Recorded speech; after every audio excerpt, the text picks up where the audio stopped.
Hello again, and welcome to All the Horrible Things podcast with your hosts, Enan J. and Chrissy P. Chrissy P. That's a new one. I like it. It suits you. It just came to me.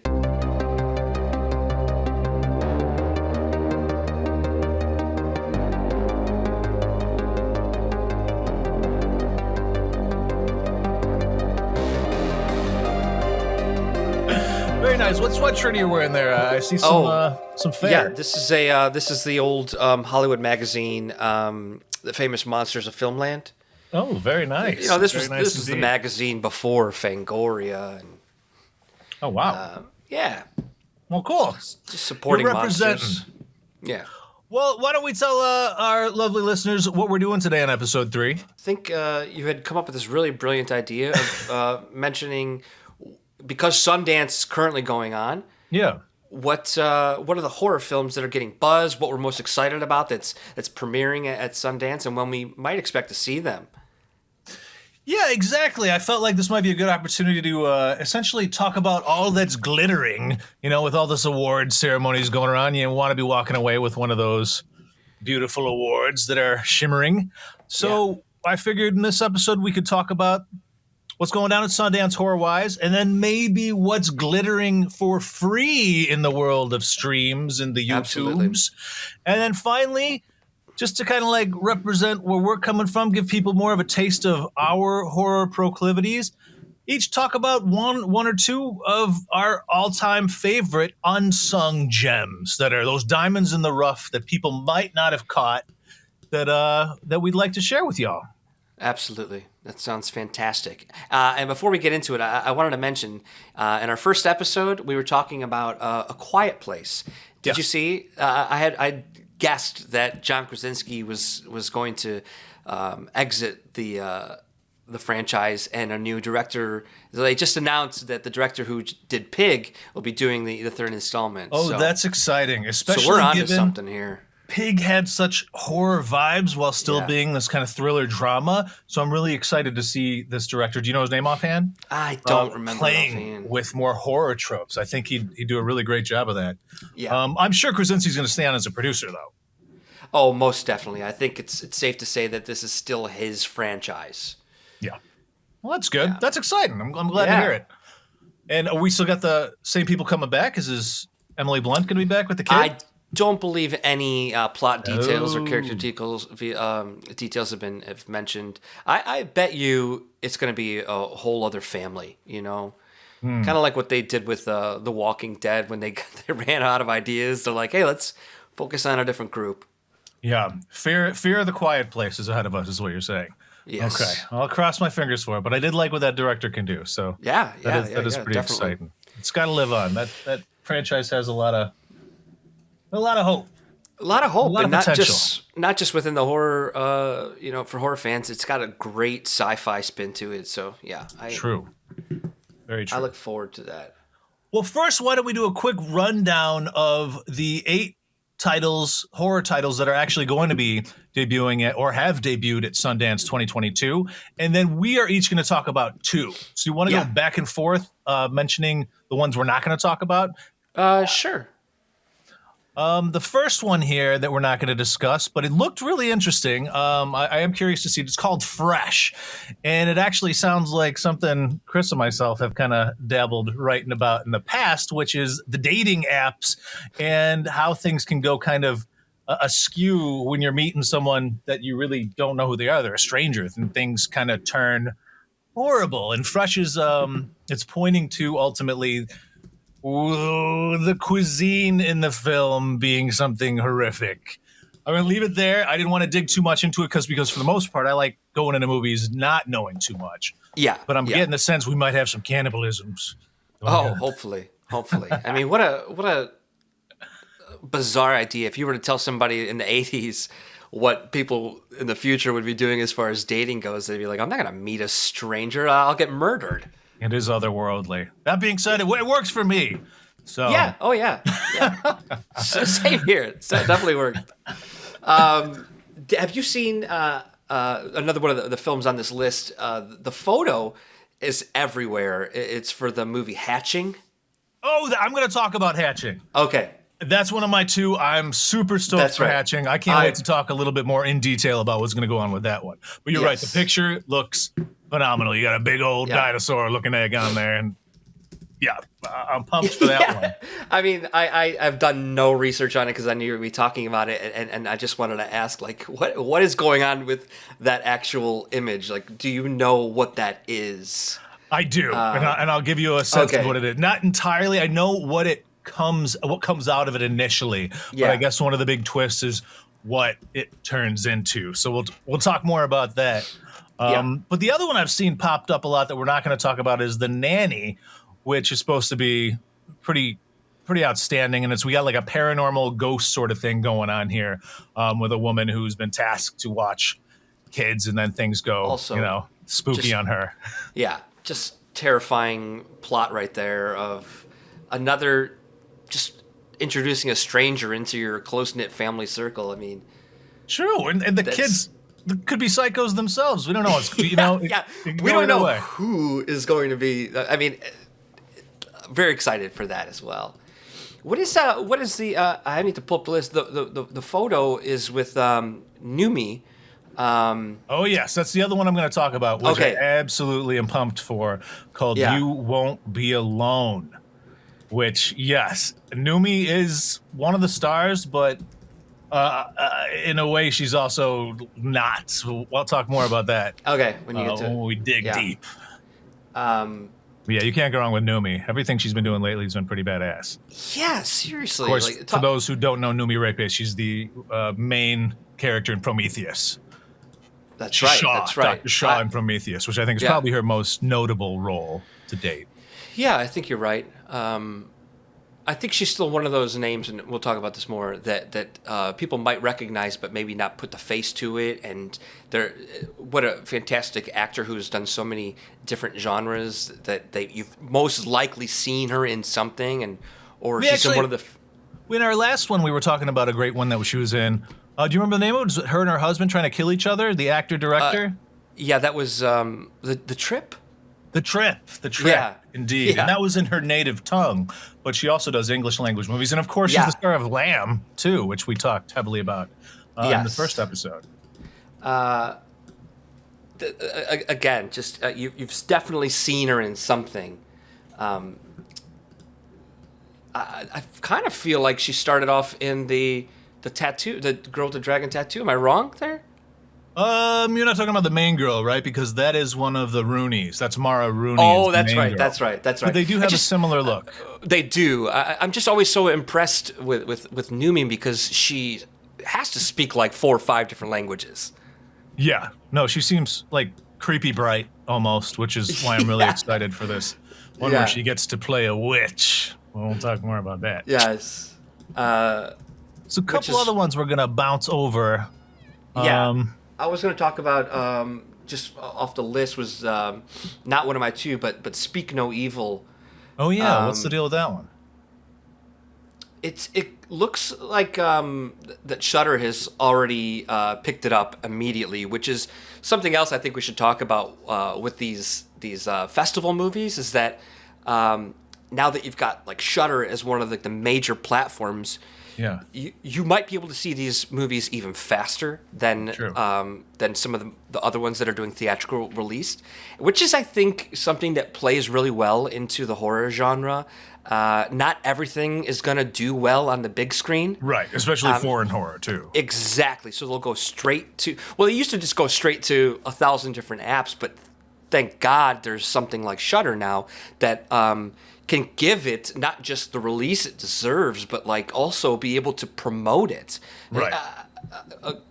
Something that we're going to work into this podcast is just, where you can watch some things, because there's so many platforms, and I don't know about you, but I've turned on my TV and I've just stared blankly. I'm like, I don't know where to go. Like, where do I go to just watch something? Precarious. But what's great about Shudder is that it just focuses on the horror too. So you're right. We're going to be talking kind of about these other ones, YouTube, Tubi, Roku, where you can see some free horror. But you kind of got to dig for those, and that's why we did the digging for you. But when it comes to Shudder, you know what you're going to get for the most part. And granted, some of Shudder's offerings are not quite as good as others, but No. at least we got a hub of horror in Shudder like no other. I like that. A hub of horror. I mean, if you're listening, Shudder, you can use that. Hub of horror. It's all good. I will say one of the coolest things that is being said about this movie, Speak No Evil, is that the director said he set out to make the most unpleasant experience for an audience ever. Oh, lovely. That sounds great. I mean, I know that there are some horror movies where people have like passed out during. There's some great stories about people like just throwing up in the movie theater.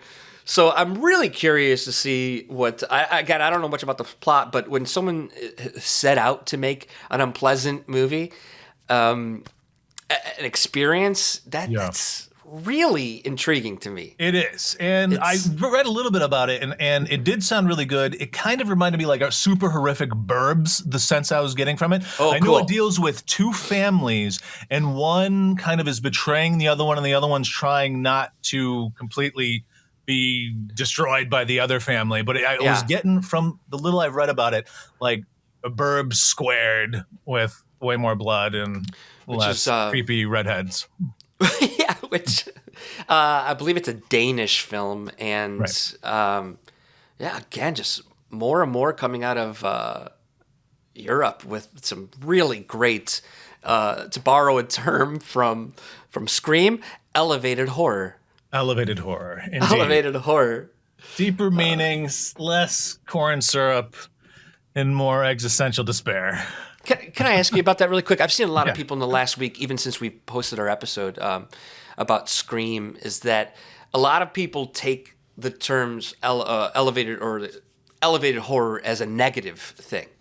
How do you feel about when does it sound pretentious? I'm a person who likes subgenres and subgenres and subgenres, so I got no problem with it. I'll acknowledge that it sounds a little pretentious, but as you know, a dude who teaches literature and film, I love it because I want people to start looking at horror for the deeper meanings, as we've done in the past in other podcasts. And every chat we have when we're talking about horror, we try and go past the surface into okay, what's going on in terms of where it was made, like can you imagine the sort of horror that's going to come out of Ukraine in the next couple of years when they're now having forces amassed at their border? So I just think about all the, the actual existential stuff that's going on, depending on where it's made, where it's writ, and then of course where it's released too, and how that actually applies, reader response action.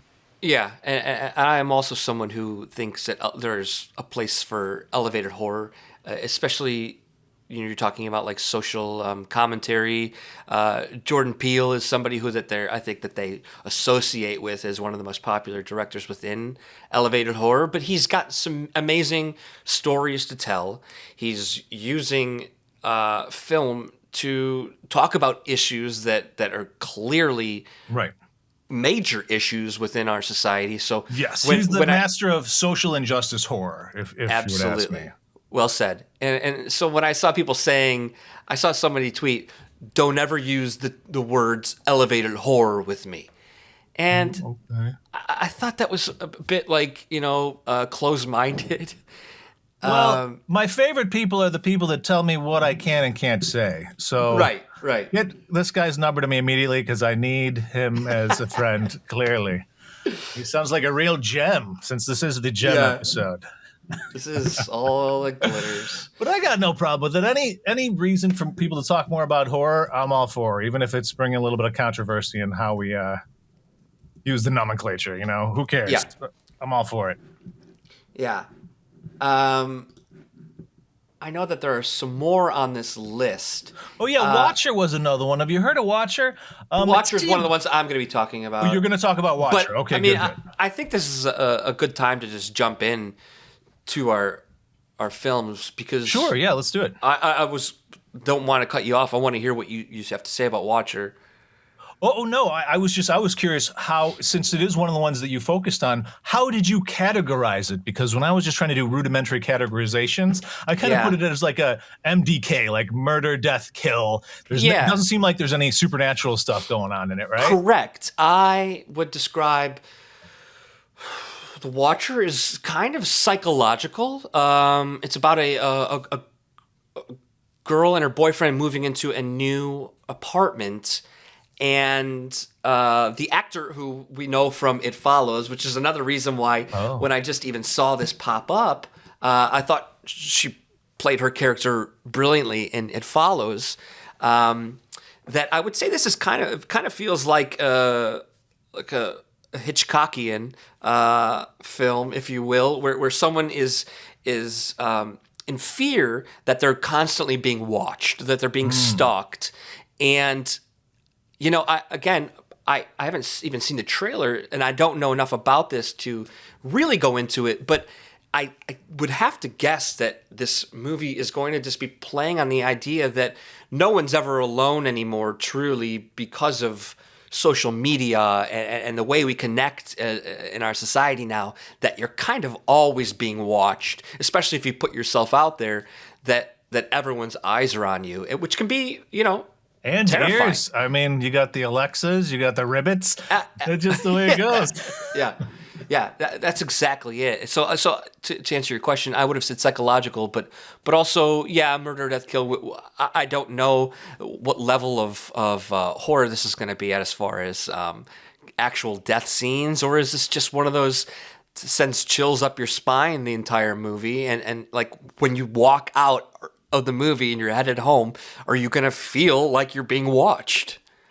Yeah, I think it might have a focus. I hate to say it, but we're less likely to be scared. I'm assuming it's Yeah. going to be a girl that's going to be the one that's targeted in this. I don't know for sure, but yes, that tends to be the case with these stalker type movies. I think it's safe to say, and I'm gonna brutalize like her actual pronunciation of her name, but I think it's Mecca Monroe, Interesting. Okay. who's the star of It Follows, and she is an outsider moving it. Not only is she moving into an apartment like that they're unfamiliar with, I believe it's in a new like country, and I think this plays. Did they say where?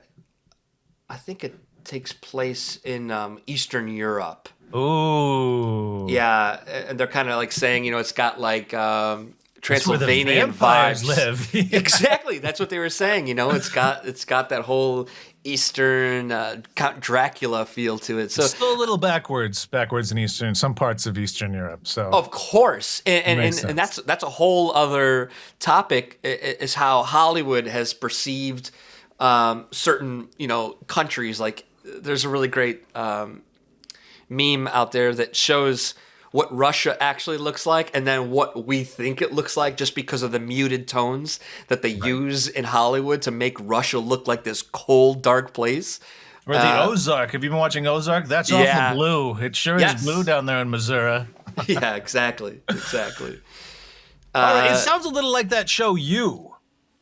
Which I'm familiar with, haven't watched. I didn't know if I was the targeted audience for that. I would suggest it. It's pretty creepy. Okay. Yeah, and you got a stalker scenario there. Yeah, I haven't gotten through the whole thing, but it does make me uncomfortable as, cis white male watching the cis white male just totally Right. stalk this girl throughout the entirety of a season. So I will say these are movies that are kind of harder for me to go watch because it kind of makes me feel a little uncomfortable. Yeah. I have a tough time watching things, and I know you mentioned at the top of this episode about the other film coming out that has to deal with dating and like dating apps, and I have a tough time though with updated technology. It's kind of like the whole Black Mirror thing, like Yes. it's terrifying. It's just terrifying what It is. technology But at the same is. time, it's like you can't live your life in fear. Correct. You gotta Or always without assume it. the good. Or- Otherwise, it's just yeah. death. It's just death. It's inevitable. I'm less scared of the death than the pain. Steer clear of the pain. So anything else you want to mention about Watcha? So yeah, I would say that I really hope, because it's been classified already as a horror film, that it is in fact a horror movie and it's not just a thriller. Um, that being said, like I do have high hopes for it, and I can't wait to see it. But yeah, I'm hoping that we get to see an actual villain, and it's not just someone just dealing with being alone, which is horrific. But I think within the genre, I'm expecting it to be, or hoping it to be. No, you bring up a interesting topic, because I don't know where the line is between thriller and horror sometimes, and it's really all Sure. in the eye of the beholder. And something that I watched younger that qualified as more of a thriller than a horror might have been more horrific to me because I was susceptible to the themes that were going on in it. So, I mean, if something horrible is happening, I mean, that's why we're all the horrible things, right? Yep. We're gonna qualify it as fitting our niche. Absolutely. Absolutely. But yeah, I'm excited for it. And it's a first-time director, which I'm always excited for. Like, bring new voices into this genre. Like, in fact, my other movie I'm going to talk about in a moment is also a first-time director, and both of these are first-time female directors. Which, again, thank you, horror. You need more voices and point of views. Completely agree. And you're kind of setting me up too, because I'm going to start talking about Hatchin now. Oh, please Which do. also is a first-time director, Hannah Bergholm. So we do have, I believe it's a Finnish film. Okay. And it sounds like The Fly meets Gremlins. It looks amazing, like you said in the poster. You have this big, giant egg. Yeah. So ultimately, you have this family with the young girl who's being kind of forced into gymnastics by her mom, who's an influencer, who kind of Classic. is like living through the kid, who's having an affair on the husband that she's bragging about to her own daughter. And then you kind of got the precocious, annoying brother and son there too. Well, the mother tells the daughter after a crow just flies into the window, a la Dark Skies or everything else you've ever seen. And she goes and claims she killed the crow. But then, of course, this young, our protagonist goes and sees that she didn't. She puts it out of its misery. But then she finds this crazy big egg where this occurs, and she brings it home, warms it up. And then the next thing you know, you have this half human, half crow creature. Oh.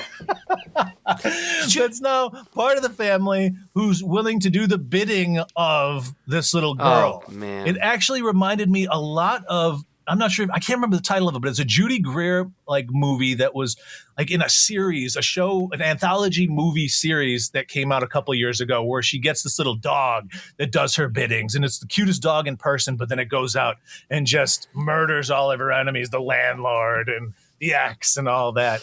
It sounds like we have a young girl in a similar role where she's going to get the bullies pecked to death or whatever by this thing. But I don't know anything about what it turns into, but I hear that that's the big reveal. What ultimately becomes of this creature is supposed to be sock knocking off. Now, you classified this as body horror, correct? Body horror. Yes, it sounds very Cronenberg-esque to me.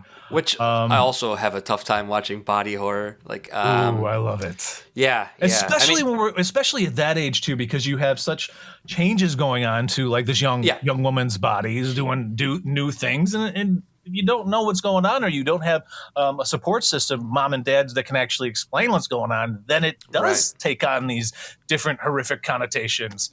So I think it has the opportunity to actually say something. So I'm kind of excited about it. Well, I have a problem with birds already. I'm not a big fan of birds.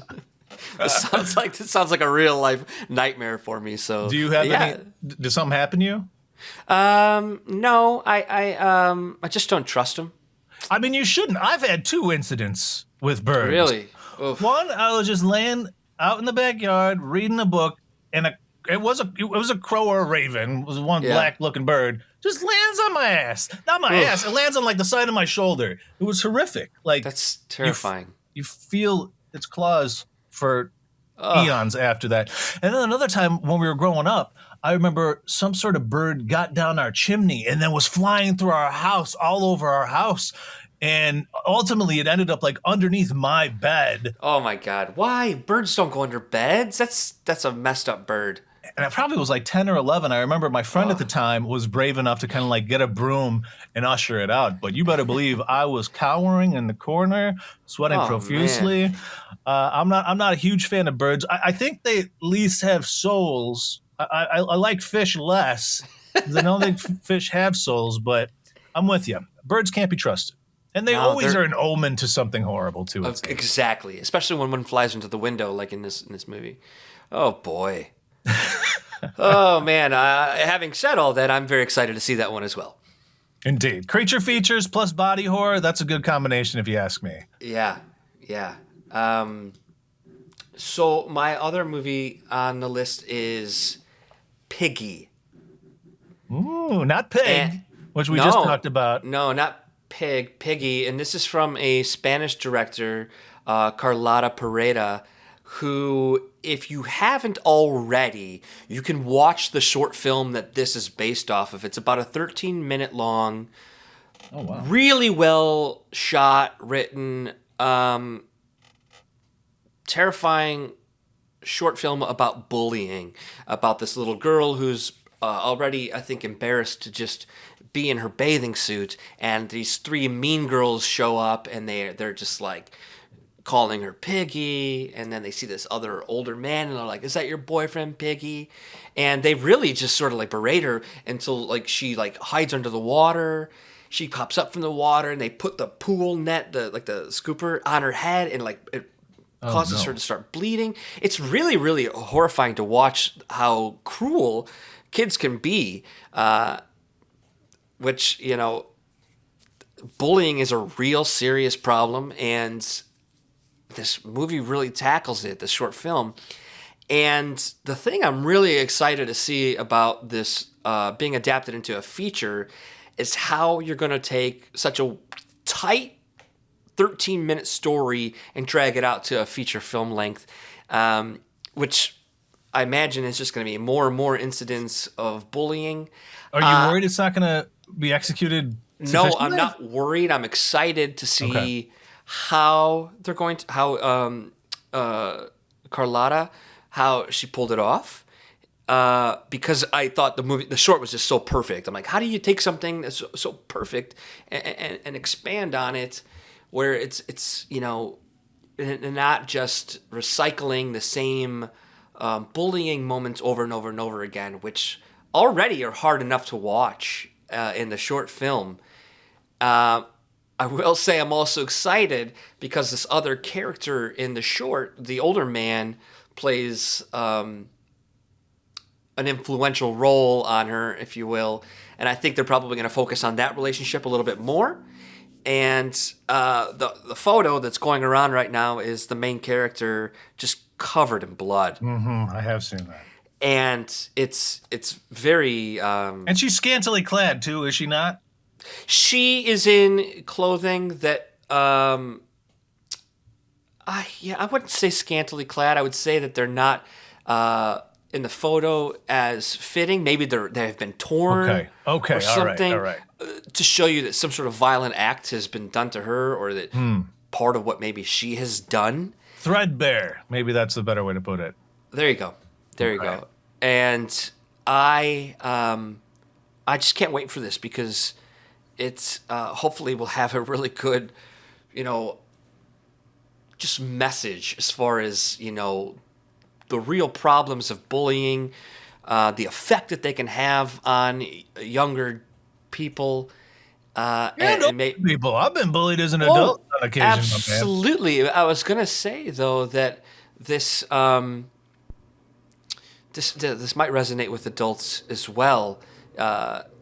You know, I was bullied for being small as a little kid. Like just for being like the smallest kid on the school bus or whatever. And then the bullies like to show off in front of their friends, and yeah, just the effect it can have on. I also would say that this might have a lot of parallels to like Carrie.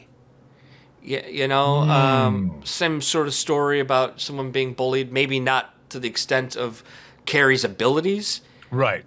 Because it didn't seem like there was supernatural elements. No, Did and he? Okay. there certainly isn't in the short film either. Which, if I didn't say, it's on YouTube on the Alter's YouTube page, which is a really great channel for like aggregating, pulling together really well produced, Oh, nice. well made short films, primarily in the horror genre. But no supernatural undertones or abilities in the character for the short. But I would be curious to see how they expand on the main character. They've got to do something to make her a little bit more, not just vulnerable, but at an advantage, perhaps. Oh, okay. All right. Yeah, but very excited. I got to go back and hear more about how you got bullied as such a little scrawny little pipsqueak. Did you end up in like a locker? No, never to that extent. But like on the school bus, being small, I remember just like feeling extra small because of those high seats. And like I think the worst thing that happened was having like gum put in my hair. Oh my goodness. Yeah, that was probably the worst thing. That's funny. The only time I was really bullied was in junior high, and it had to do with hair. I remember this one kid, Colin, took me and just shoved me against the lockers. He didn't put me in it. It was too big to be put in it. It wasn't quite as dinky as you were, but he put me against the Probably lockers, and he started calling me Hair Boy. You think you're so cool, Hair Boy, because I parted my hair. I mean, ironically, no hair now. I'm not a hair boy anymore. Hairless boy. But what a stupid thing to say to somebody. Yes, I was Hair Boy because I parted my hair. I looked like a little Poindexter or whatever. You never forget it though. That's the point. This is junior high. The point and is, it lasts. Yeah. The point is, you never truly forget it. It has a lasting effect. I would say that some of it I was able to use to my advantage in life. Like I think it helped develop my sense of humor, and like I think that's why I initially started doing like stand-up comedy when I did, just because it pushed you to become more witty. But again, that not everyone has that same positive spin on it, which. Which can be very devastating to people versus like us taking it, using it for our betterment. And, self-deprecating humor is what we're rooted in. Yeah, we just hate to see like any type of violence, or absolutely. Yeah, which is what this film seems like it's all about. Revenge. Yikes. Well, it does sound good. I'll admit that the promo photo is really alluring, and it's got me very curious. Well, before I talk about my last one, there was one that we skipped that is still coming out. And the only reason I bring it up now is because it's also a Wiccan flick. It's called The Master. I think this one has Regina King in it. I think this one seems like one of the more mainstream of the Sundance offerings. It takes place at a university, and some sort of historical Wiccan stuff is going on. That's the extent that I know about it. But that being said, I did focus on You Won't Be Alone, which is more of a period piece, and it does have Numi, as we were talking about. But Numi is not really our main character. So ultimately, You Won't Be Alone is a shape-shifting Wiccan movie. That is the combination I've been waiting to see. Like, the only other time I can think of, like, shape-shifting witches is maybe they dabbled a little bit in True Blood back in the day in that, but I haven't seen it enough, and I'm enthralled with the concept. Ultimately, you have a Rumpelstiltskin sort of situation here where a mom is kind of affronted by this old witch that's been burned, but she's like still alive or whatever the hell, and says, I want the little kid that's about to pop out of your belly. She's like, no, but you can have her when she's a teenager if you just leave us alone now. So then, of course, this witch agrees, okay, I'll come back when you're a teenager, and then I won't have to die, or I won't have to be alone in my old age or something. So the mom then, of course, tries to hide the girl away in a cave, away from civilization, and then ultimately, I guess the film just like bumps up to when she's a teenager. So she's kind of like this raw, wild, feral being who's been totally oblivious to how society works. Needless to say, the witch does find her, gets her out as a teenager, but the girl hasn't kind of been acclimated to understand what it means to be a witch, to what it means to like be evil. Or I guess one of the examples was the witch expected her to kind of like torture this animal when she was loving it.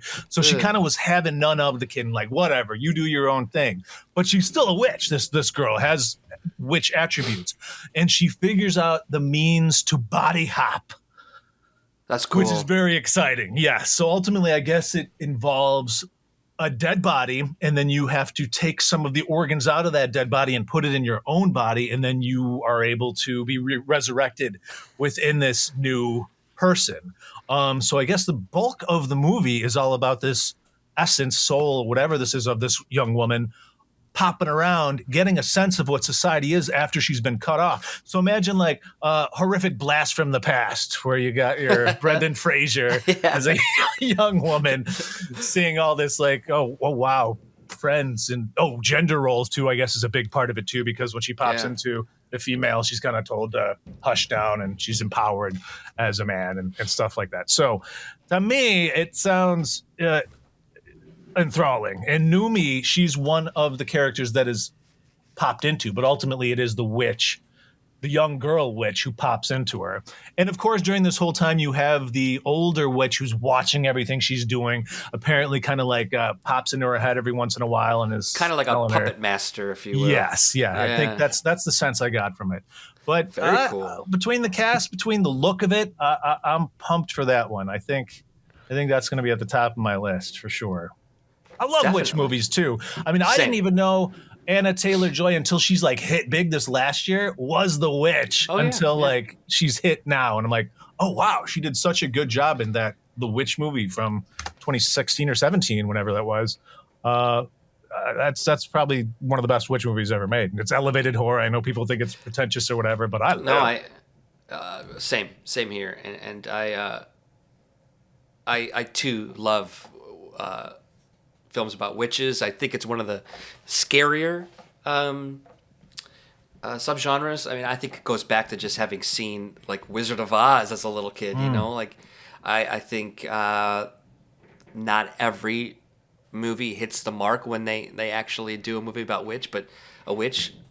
I'm very excited when someone announces that they're doing a movie about witches. Absolutely. And I think one of the common elements that make good witch fare is the inclusion of babies. Yes, yeah, Because usually a witch is not someone that's going to have her own child. So she has to then find the Right. means in which to usurp another child. So, Yeah. Hansel and Gretel style. It's Yeah, freaky. exactly. You're going to eat them or you're going to groom them. yeah. It's all rooted from fairy tales from the old country. Indeed. Well, them's were the Sundance horror offerings. Yes. To start off this episode of Hidden Gems. Yes. All that horrible that glitters. But let's jump into what's free that people can watch on the various streamers. Yes, and I am a bit overwhelmed because there is such a good amount of good horror movies streaming for free right now, and it's like there's no excuse to say like, okay, maybe you don't want to pay the money for Shudder. I get it. It's another subscription. You don't want to have another subscription, but there are so many apps now that stream really good classic horror, new horror. There might be some cases where there's like some commercials thrown in there, Right. but if that's the price that you have to pay, I don't believe they're ever edited down, like as far as like content or language, which is another good thing. That I And we wouldn't sh- say. We should be clear that we are specifically looking at ad-based streamers right now. Yes. We'll talk about Netflix and HBO and all that stuff yeah, down the line. yeah. But we're talking about these gems, the diamonds in the rough, but the rough is ultimately the advertising that you're talking about. Correct. Yeah. The point being, like, there's a lot of good stuff to watch out there. I myself am a big fan of Tubi. Just going through Tubi yesterday, I noticed that The Hills Have Eyes, the remake from 2006, which is we mentioned yeah. that on another episode, is streaming for free. The Exorcist is streaming for free, which you mostly catch The Exorcist if you don't own it on like DVD or Blu-ray, you mostly catch it on TV, and you know that they're cutting like Right. language out, some scenes out. So that's not the case with TV. They're streaming the full film. All the barf. You get all the barf. All the barf you could want and more. All the barf. Do you know, happen to know if it is that updated version where she's like crawling on the ceiling and stuff, or crawling You know what? backwards like a spider? I think it is. Oh, I nice. think it is. Good. I don't want to say with confidence that it 100% is, but I'm pretty sure I saw the trailer on there that included that. And another one on Tubi is a movie I only watched once, but in the last couple of years, I've seen it pop up on people's scariest movies list. I've seen people say it is the new scariest movie of all time because they've done these great tests where they're wiring people up to measure like their heart rates. Oh, wow. And that movie is Sinister. Which, again, I've only watched it the one time. I know I need to rewatch it. It's horrifying. It is horrifying. And it's hard to do that when you got the supernatural stuff going on, at least for me. Yes. I find like a Texas Chainsaw much scarier than anything involving entities. Yes, This does yes. have an entity. Same here. It's really hard to pull it off. And I think it's because sometimes they're just not directed properly, Like, you don't necessarily need to see everything for it to be scary. And that's why I think some films fail at this.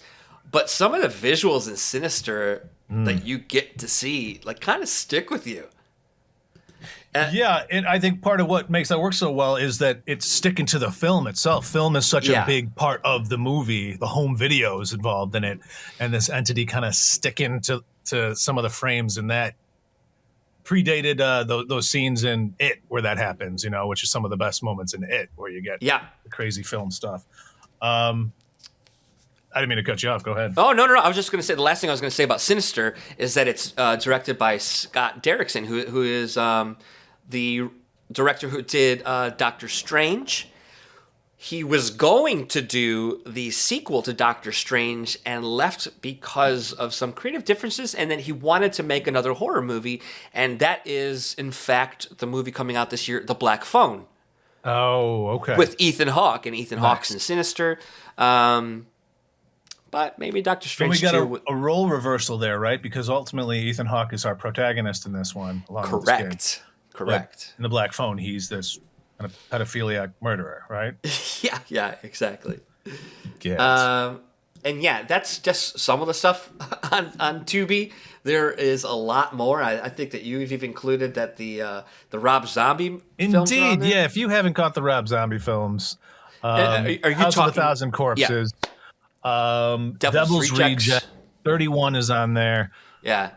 They're all really good. You can't beat House of a Thousand Corpses. It's funny because I'm going to talk about another one that's on YouTube with the similar actor, or an overlapping actor, Rainn Wilson. If you ever wanted to see Rainn Wilson get it good, see Dwight properly done up, House of a Thousand Corpses, you will not be disappointed with what happens with his character in that. If you think he deserves his comeuppance, it is one of the films that like ruined me in a way. It was so horrific, House of a Thousand. And Devil's Rejects is probably the better film as a whole, construction-wise and just character development and story. But the raw nature of that zombie, the first one, House of a Thousand, just the bunnies, the people in bunny costumes. Oh, man. Running around in the field, just getting slaughtered, just sticks with you. So good. I saw that one in the movie theater, and I remember just like what a roller coaster. It was so much fun. Chris Hardwick's in it, which is that's right. Yeah. Sid Haig, who plays Captain Spaulding, R.I.P. to the very talented. His character in there, he's one of a was kind. so much fun. So much fun. 100%. Yeah, I mean, you gotta see the zombie films. There's a couple misses in there, but sure, the ones that involve the motley crew, the threesome of the Devil's Rejects, ultimately, those hit the mark. But the other one that Rainn Wilson was in is Cooties, which I is for love free Cooties. on YouTube right now, Love which it. is an all-star cast. Yeah. It's phenomenal. I mean, Elijah Wood is our main teacher, and ultimately takes place in elementary school, which is so rare for a horror Yeah, it movie. is. It's hard to do horror with kids, you know, like, or Absolutely. where they are, you know, getting killed. Getting killed and then killing. You got. I mean, it's Children of the Corn zombie-fied, where it's super graphic, and it reminds me, like, tonally, it felt like The Faculty in a way, because you got Elijah there, and they're just running around the school the whole time. Instead of fighting aliens, they're fighting child zombies. Very underrated movie, by the way. The Faculty's amazing. So totally, I liked that it was similar. But you root for all the characters. Everyone is so fun. When you lose them, it's almost like a shame. You know? Yeah. It's like, I mean, Cooties had such a funny way of the kids turning into zombies. With the movie starts off with the chickens being turned into chicken nuggets. That's right. It took a bad chicken nugget to make its way into the elementary school, which itself is commentary. Yeah. Who knows what's in those kids eating unhealthy in school lunches. And man, what a fun role for Rainn Wilson in that too, as the gym teacher, just as the alpha male. No, he nails it. I mean, he uses kids as weapons and stuff. So it was amazing. Another one that's a little undersung, I feel like, that's on FreeTube, YouTube right now, is Frozen. Love that movie too. I really enjoyed it. It's about a couple of people, or is it three? There's three people that are stuck on a ski lift. The chair lift, a chair lift, and they're just stuck there, and night comes, they're freezing their bones off, and then some wolves appear below them, and there's really no way out. It's pretty scary, and it's scary because it feels real. It has that, like, kind of remind me of Open Water. It's like the skiing version of Open Water versus the scuba diving. Very similar. What a terrifying location. And you know, it's a single location horror movie that is just, you know, not a house. It's nature, but you're stuck. And it's really well directed and written by Adam Green. And that, if you haven't seen his other films, Hatchet 2, 3, so much fun as a slasher film trilogy. But Adam Green, he himself is such a fan of the horror genre, and if you missed Frozen, it's definitely worth watching. It's for free. I'm a big advocate for that movie, though. And it's winter now here in Chicago. It's kind of a good. It literally was good. -3 today, I think. Was the low. Yeah. So it was a good time to watch it. Good. Be grateful to be indoors. Cold weather horror. 30 feet above frozen snow and wolf teeth. Oh man, definitely worth a look. Yeah. What else do we got there? I mean, I hope you've all seen Paranormal Activity. That is for free on YouTube right now. Was it one of the recent casts you were telling me that scared Spielberg when he saw it for the first time? I actually didn't say that. I think I've heard that. I wasn't telling you that. But the cool thing about Paranormal Activity is that I think it still holds the record for one of the most successful just films as far as how much it costs to make versus how much it has made. And I believe that film was made for like a couple $100,000, and it has made millions and millions. And that's sort of like where like Blumhouse like got its start, you know. Did he have a hand in that? Jason Blum had come off of producing for, I believe, Universal for many years, and the director, filmmaker for Paranormal Activity, I think, had already finished a cut of it, and Jason Blum came in and provided some extra funding, I believe, to do a couple reshoots and put it together for an actual wide release. Because I don't believe it had a distribution deal until Mr. Jason Blum came along, and I think because of the success of that film, he saw the idea of, you know, his whole Blumhouse model of taking like the horror genre, taking a good idea, putting a little bit of money into it, giving it to a good director, and then just seeing what they can do with it. It set the bar. Do you remember if it came out before Blair Witch? No, Blair Witch came out in about 99. I'd say Okay. Paranormal Activity came out in about 2001, 2002. Okay. All right. So it's on the heels of Blair Witch. Found footage, yeah. I Yeah. think it's scarier personally than Blair Witch myself. Yeah. Some Yeah, of I the would moments agree in with that are, you know, I mean, the scene in the bed with yes, exactly. It's worth rewatching the whole movie for that. The scene of just getting a glimpse into somebody at their most vulnerable, safe inside inside their bed under the covers, and then to have like the covers removed, Ugh, it's like it's sickening. gives you chills. You know what's kind of interesting? I just kind of realized all the characters in both Blair Witch and Paranormal, I find the characters themselves really annoying. Do you think Yeah. that makes it easier to watch these horrific things happen to them? Because they're not, it's hard to root for them. I mean, I don't know if it's the performers or if it's the characters themselves, but there's something, maybe it just makes it feel more raw and real I because think they that's seem so. I think you nailed it by saying real. And the biggest difference is that Paranormal Activity, we're focusing on a family inside of a home, which is Yeah. a lot more relatable than just some friends bickering That's about a map in the woods. Right. So I think Yeah, it's just people that are it's just- asking for trouble versus those who yeah. Those friends went out to the woods. they had it coming, damn it. They had it coming. Don't go into the woods. Right. It's like, yeah, those hungry for fame got their Yeah. comeuppance. Yeah. Let's round out this free tube. Not too much to say. I'm sorry. Go ahead. No, I said I think there's just one more movie on this list, and I see that you put it on here, and I meant to ask you if this is Martyrs, if it was the original French version or the remade American It's the version. remake that's on Tubi. I would Okay. suggest people seek out the original because I think it is Agreed. considerably better. But some people just struggle watching foreign films. Yes, they and do. it's a story that's strong enough, and it doesn't quite match the Yeah. potency of the original.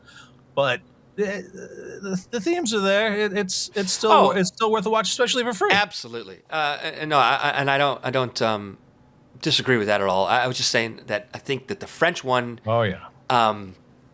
you're right. Not everyone is into foreign horror, but if you just give it a chance, it's fantastic. And the Yes. American, it's not that it's not good. It's just not as good. Yes. Still, Completely definitely agree. worth watching. Martyrs is great.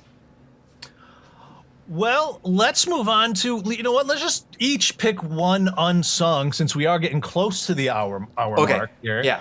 To really focus in on. So these are movies that just have lingered in our mind. We go back and watch, once a year, once every other year because we love them that much, and they just have this ringing power to them. Yeah. Yeah. You want me to start? Go ahead. Let's what I'm going to start only because this is an interesting one for me. Sure. I'd initially thought about suggesting you do this one because when I was thinking about how I initially saw this movie, this is the 2006 movie Severance, not to be confused with the Apple TV show Severance Right. coming up, which Right. looked phenomenal. And I can't wait for that one with Adam Scott. But this is a 2006 horror movie, and my co-host here, Mr. Chrissy P, was the first to suggest it to me. And in fact, I think it's the first movie we ever really kind of got excited about horror together. I think you're right. About, because you definitely were the first person to tell me about Severance back in the day. I watched it and I loved it. The best way for me to kind of sell Severance to people is imagine if the original Office UK was a horror movie and they were going out on a team building retreat. That is exactly right. That's exactly how I would have described it too. Is that I think it was because of the success of the British Office that someone said, "What if we took that and plucked it from where it was in the office and put it into the wilderness," which I think is like in Eastern Europe on their retreat. Yes, it is. And you've got all these different characters, much like The Office, that no one really gels necessarily. Everyone's very strong, this stereotype of a character. Yeah, And absolutely. It's like they plucked all the archetypes from The Office and tossed it in there. Exactly. Like there's even like the gym slacker, carefree guy. But the thing that I loved about Severance was that they didn't hold back because it was still somewhat of a horror comedy. I mean, there are some really great death scenes in Oh this. my There are goodness. some really fun, just booby traps and yeah, Like cringe, like you get the cringe in The Office. Imagine that cringe while yeah, watching somebody step on a bear trap, and then his friends try to help him out of that bear trap, but ultimately end up keep like snapping it back until the making things leg much is worse, lost much worse. entirely. Like it's so horrific, but at the same time so funny. I was actually talking to this with my girl last night, and she was intrigued, and she's like, so is it kind of Shaun of the Dead-esque? I'm like, no, it's No, funny, it's UK, but it's not Shaun of the Dead kind of goofy. This is right? more like black horror comedy. Yeah, And I don't know, yeah. how would you differentiate Shaun of the Dead in this? Well, I think Shaun of the Dead really leaned into the comedy a bit more. I mean, I think that the characters themselves were funny. And instead, I think in Severance, I think it's more of just a funny scenario. Then You're I right. don't The really think characters are more stock, and you don't really empathize with them yeah, much in Severance. I think yeah. that's I that's mean, even that's the slacker character. I mean, who's supposed to be somewhat of the comic relief, doesn't really like. There's no like laughing out loud moment. no. Like And he's not super empathetic. I mean, the dude's on drugs the entire movie, right? correct, Which is fine. correct. Sets up good opportunities to Yeah, make people suffer less when they are suffering. But it none of the characters are really grounded, maybe with the exception of the one American character in it, Laura Harris, that's who right. also That's was right. in The Faculty, which we were Oh just talking yeah, about. yeah. She's the, well, not to give it away, but she's central to the plot in The Faculty. But yeah, what's great about Severance is just like it's got this grisly humor that doesn't relent, and I feel like there is deeper meaning in it, and maybe stock characters allow for me to see the deeper meaning, but of course you have the office hierarchy and who survives, how they survive, playing a big part in who has the Right. power within the office. And then of course this comes out in 2006. We're right in the middle of the Iraq war, and the villains in this movie are essentially terrorists who have been Yeah, bombed by Palisade Arms, which is essentially the company that all these people work for. that they So work for. they all are Right. making blood money essentially, and then they get revenge put upon them because of how they had made their living. So I think there was more going on there than met the eye. It still holds up. It didn't hold up as much as I wanted to. I hadn't seen it probably for 2 or 3 years.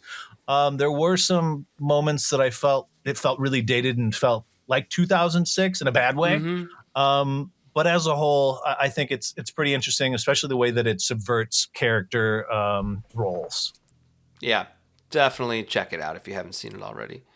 My movie isn't something I believe you've seen. I rewatched it a couple months ago and just remembered how much I liked it, and it kind of feels like the movie Frozen we were just talking about. But this one is called Backcountry. I It haven't has seen it. you have not? No. Oh yeah. So it is from 2014, and it is a couple looking to get out and explore, like go hiking, and the boyfriend character is trying to show his girlfriend this place that he used to go to with his family growing up, and it means a lot to him, so he wants to share it with her. But his arrogance of trying to impress her by his outdoor skills, to be an outdoorsman, because I believe they're city dwellers now. He opts not to take the map, which is kind of like a Blair Witch thing too. And they go really deep into the woods and do not know where they are. And that really plays into the relationship. They're fighting now. There's moments that like certain jealousy come out. It's like almost watching this couple break up right before he was going to propose to her. The other thing about this movie, though, is that there is a bear out there in the middle of this wood, and it is like this bloodthirsty bear. Worse than the bear from The Edge? Yeah, I would say that. Ooh. And I will also say some of the bear attack scenes in this movie could rival some of the greatest like visual kill scenes in any horror movie. Wow. It is so realistic looking and so violent. It makes you not want to. It does what Jaws did. It made you question going into the ocean. It makes you question going on hikes where nature is just looking to destroy you. Wow. It is really, really good. Really well made movie though. Did you mention who's in it? How have I not heard this? I don't think I have seen these actors before this movie or after this movie. Huh. The main female character, his name is Missy Peregrine, and she's a Canadian-born actor. And I'm looking at her credits, and I think she does some sci-fi TV shows like Van Helsing, and the main male character, Jeff Roop, is also a Canadian actor who I don't know these Canadian shows that he's on. So I couldn't say watch it for these performances from these actors you like. I'd say that they are really good actors, but you may not know who they are. But you may. Sometimes that's better, especially in horror, right? Sure. Oh, I completely agree. It really puts you into those characters. Because you put Tom Cruise in front of a bear, I want him eaten. Exactly. You know? Exactly. Yeah, get out of this one, Tom. Can't fight a bear. Well, that sounds really good then, huh? And the other thing about it is that, like, the horror genre, you've got slashers, you've got